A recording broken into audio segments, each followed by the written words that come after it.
Hello everyone, Radhe Radhe. मैं उमा अपने YouTube परिवार को प्रणाम करती हूँ। स्वागत है आप सभी का मेरे यूट्यूब चैनल उमा की दुनिया में। आ चुकी हूँ एक नए वीडियो के साथ, नई शुरुआत, नई कोशिश। समय है सुबह का और देखिए मैं आ चुकी थी रसोई में। बनाने लग जा रही थी सब्जी बनाने जा रही थी। मूली और मूली के पत्तों की आलू के साथ मिक्स करके, क्योंकि कोई भी सब्जी हो हमारे यहाँ आलू कंपलसरी है। ऐसे ही सिंपल तरीके से जीरा से छौंक लगा दी थी आलू की, और बहुत अच्छे पत्ते थे, हरे हरे, बहुत ही अच्छी सब्जी बनी थी। और फिर आ चुकी थी भगवान जी के पास, तो साथ के साथ भगवान जी की भी साफ़ सफाई कर देती हूँ, क्योंकि अगर माता रानी की पूजा कर दो और भगवान जी बैठे रहते हैं सभी, तो फिर अच्छा नहीं लगता मुझे। तो सबसे पहले भगवान जी की साफ़ सफाई, सभी को स्नान कराना, सब कुछ करती हूँ, और उसके बाद माता रानी की पूजा करती हूँ। और बीच बीच में घर गृहस्थी की भी चिंता लगी रहती है, क्योंकि बच्चे हैं। खोया बनाना था तो वही कह रही थी कि क्या खोया नहीं बनाओगे, चढ़ा दो तो मैं ही देख लेती हूँ। क्योंकि डेली तो ये होता है ना कि बच्चों ने चढ़ा दिया, फिर बच्चे भी देखते रहते, बीच बीच में मैं भी देखती रहती हूँ। लेकिन क्या था, आज सुबह से कोई ना कोई आ जा रहा था, तो बच्चों के पास समय नहीं था, तो मैंने कहा चढ़ा दो, मैं ही देख लेती हूँ। तो चढ़वा दिया था दूध। और क्या है कि जितनी देर में मैं ये सब करती रहूँगी उतनी देर में हो जाएगा। और देखिए उसके बाद अब आ चुकी थी माता रानी के पास। भगवान जी की सभी की साफ़ सफाई कर दी थी, और जो डेली की पूजा है उसी तरह से मैं नवरात्रि में भी पूजा कर रही हूँ। और क्या अब क्या है, उस तरीके से विधि विधान से कुछ भी नहीं बना था। कलश मैंने रखा नहीं है, और बस ऐसे ही सिंपल तरीके से जैसे छोटी मोटी पूजा होती है वैसे ही बस गौरी गणेश को स्थापित करके और दीपक जला दिया। दीपक, और दीपक का भी ये नहीं किया कि नहीं नहीं जलता ही रहे, कोशिश करूँगी कि परमानेंट जलता रहे, अगर नहीं जलेगा तो कोई बात नहीं। फिर माता रानी की साफ़ सफाई करी, सभी को गंगा जल, रोली, पुष्प सभी को चढ़ा दिया था। सिर्फ अभी भोग नहीं रखा था, क्योंकि अगर भोग रख दो यहाँ पे तो तुरंत ही इतनी सारी चीटियाँ आ जाती हैं, तो सोचा था कि थोड़ी देर बाद रखूँगी। और फिर जैसे ही पूजा हो गई, फिर देखिए मैं भोग के लिए बताशे ले आई थी। कहते हैं बताशे माता रानी को ज़रूर ही चढ़ाने चाहिए। बताशे या गुड़ या घी मिक्स करके, दो में से ये चीज़ माता रानी को बहुत ज़्यादा पसंद है।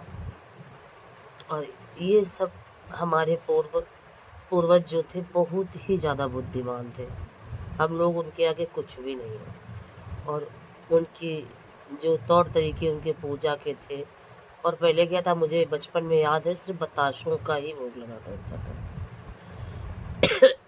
तब ये किशमिश वगैरह तो इतना जल्दी से उपलब्ध नहीं होते थे। जब कभी कोई ज़रूरत होती थी, कोई फंक्शन होता था, तभी ये चीज़ें आया करती थी। और डेली में इन चीज़ों का कोई उपयोग नहीं था, और शुद्ध वही खान पान था जो कि बहुत ही एनर्जिकल था। आज का समय इतना बिगड़ चुका है सब कुछ कि हम कितने भी किशमिश खाएं, कितने भी काजू खाएं, हमारा स्वास्थ्य स्थिर है ही नहीं। और फिर देखिए माली भैया जो हैं वो हमारे यहाँ 2 माले लेके आते हैं, तो मैं 2 माले, जो मंदिर है हमारे यहाँ, तो माता रानी के, एक भुइयाँ माता का और एक हमारे परिवार का ही मंदिर है, तो दोनों ही माता रानी को चढ़ा देती हूँ। तो जो भी घर के छोटे छोटे से फूल बचते हैं, और तो उन्हीं से एक छोटा सा माला मैं डेली माता रानी के लिए खुद अपने हाथों से बना देती हूँ। कहीं ना कहीं मन में एक भाव रहा करता है कि अपने हाथों से जो चीज़ें करो माँ को, वो बहुत अच्छा लगता है मुझे करना। और देखिए बीच बीच में मैं दूध देखती जा रही थी और अपने ये भी काम करते जा रही थी। तो बहुत छोटे छोटे से फूल थे जिनको पिरो पाना काफ़ी मुश्किल था, लेकिन एक एक करके मैं फिर सारे ही फूलों को पिरोती जा रही थी। मन में एक भाव था कि माँ इसी तरह से अपने चरणों में, जिस तरह से इन फूलों को जगह दी है, इसी तरह मुझे भी अपने चरणों से कहीं ना कहीं माँ लिपटाए रखो, क्योंकि ये सब बहुत ही ज़्यादा भाग्यवान है। अरे माँ के दर की तो धूल बन जाओ, यही बहुत बड़ी बात है। तो सारे भाव मन में आया करते हैं जब कुछ पूजा पाठ का काम करो कि माता रानी किसी तरीके से हमको भी अपने पास जगह दो। और फाइनली देखिए माला बन चुका था और माता रानी को चढ़ा दिया। और ये देखिए, और भगवान सिर्फ भाव के होते हैं। बहुत ज़्यादा तेज़ जुकाम हो चुका है। और उसके बाद देखिए फाइनली सब कुछ करने के बाद अब आ चुकी थी बर्तनों के पास, क्योंकि रोटियां सेकने से पहले ये सारे बर्तन धुल के ही रखती हूँ। तो खाने में बनाया था दाल, रोटी, सब्जी, और मट्ठे को ऐसे ही छौंक लगा दी थी। चावल नहीं बनाया था क्योंकि छोटे वाले बेटे को भी बहुत ज़्यादा तेज जुकाम है और बीच वाले को भी हल्का फुल्का है। तो कहीं ना कहीं अगर एक को होता है तो फिर सब होता है, ये बात निश्चित है। और फिर देखिए मैं आ चुकी थी, तो ये दूध चढ़ा के गई थी क्योंकि दूध नहीं गर्म किया था, भूल गई थी मैं। और फिर देखिए कपड़े सुबह ही धुल दिए थे, लेकिन क्या है कि जब तक उनको फैलाओ ना तब तक फिर फैलाने के लिए छत पे आ चुकी थी। और तो टेंशन जैसी बनी ही रहती है कि कितनी जल्दी से कपड़े फैलाओ और सूख जाए, नहीं तो सूखेंगे नहीं। और फिर भी क्या है, ये बड़े बड़े जो पैंट वगैरह है ये हाथ से निचोड़ते नहीं बनता, और जो छोटे छोटे हैं वो तो उनका तो पानी काफ़ी सूख जाता है। लेकिन फिर भी इस तरह का मौसम नहीं है अभी भी साफ, कि काफ़ी तेज़ धूप निकलती, गर्मी बहुत ज़्यादा होती है, लेकिन बराबर धूप नहीं रहती। बादल जैसे आते रहते हैं, जिसकी वजह से मौसम काफ़ी ख़राब रहता है। और फिर देखिए इस साइड पे जो कपड़े बचे थे इस साइड पे फैला देती हूँ।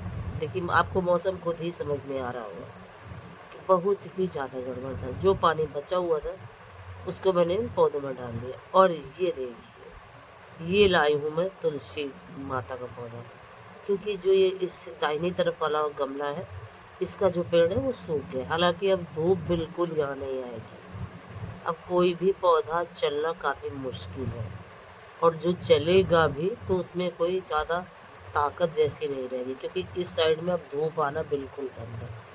और तुलसी मैया है तो उधर नाले की साइड पे रखना भी नहीं ठीक है, क्योंकि कहीं छिट्टी आती है। जब पौधे तो चल जाता है पर माता रानी को यहाँ रखना बिल्कुल भी उचित नहीं है। तो ये छत में, मिट्टी वाली छत पे निकला था पौधा। मैंने सोचा कि इसको जो ख़राब हो चुका है पौधा उसको हटा के और इसको लगा देती हूँ, शायद है कि चल जाए, क्योंकि अब आने वाला है कार्तिक का महीना। कोशिश करूँगी कि समय से नहा पाऊँ, नहीं भी नहा पाऊँगी तब भी माता रानी की तो पूजा डेली ही मैं करती हूँ और करती रहूँगी। और यही प्रार्थना करती हूँ कि माता रानी हमेशा आपकी पूजा अर्चना कभी भी मेरे से छूटे ना। और फिर देखिए पौधा लगाने के बाद मैंने सोचा कि थोड़ा थोड़ा सा पानी भी डाल देती हूँ।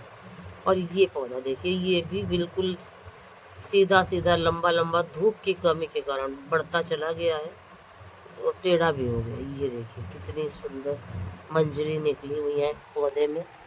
और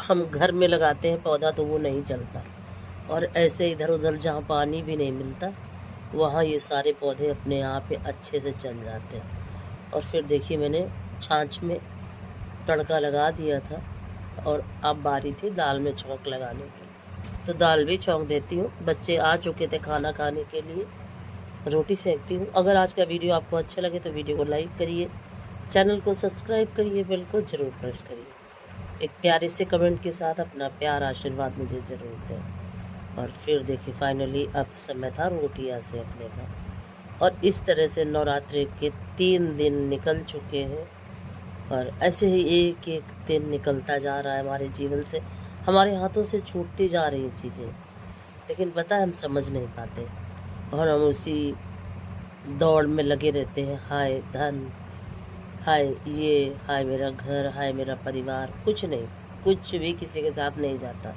ये जीवन का बहुत बड़ा सत्य है, और ना कोई किसी का होता है और ना कोई किसी का कष्ट बांट लेता है। और फाइनली देखिए थाली मैंने लगा दी थी, बच्चे खाने लगे थे। आपका वीडियो देखने के लिए बहुत बहुत